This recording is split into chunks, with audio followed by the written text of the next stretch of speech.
Hi everyone, it's Alice McKenzie here, one of the pelvic floor and women's health physios here at Alchemy in Motion.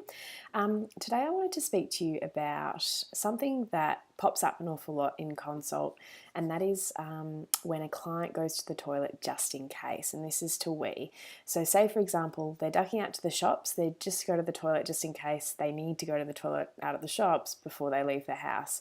So the issue with this is if you get into the habit of going just in case, it actually retrains your bladder to think that it's acceptable to want to empty before it's genuinely full. So the long-term consequence of this is that your bladder will give you really frequent signals to wee, therefore you'll have to go to the toilet more often. Now this is not only annoying, but long-term it can actually be of detriment to your bladder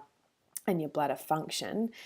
because it can increase issues, obviously frequency, but also urinary urgency, and that can have a flow-on effect to having issues like urge incontinence if your pelvic floor is then weak. So say for example, you get an urge to wee, you then get up and want to go to the toilet, but you actually then start leaking on the way to the toilet. So what is a really, really good thing to do is to just think, right, before I leave the house, try and just get up and go, because a lot of the time, if your bladder's already started to get into the habit of doing this just in case visit, it may give you an urge to wee, but just try and ignore that and walk out the door and get to wherever you need to be going. And if you still need to go, go then. But really, you're wanting to try and avoid doing these just in case visits as much as possible.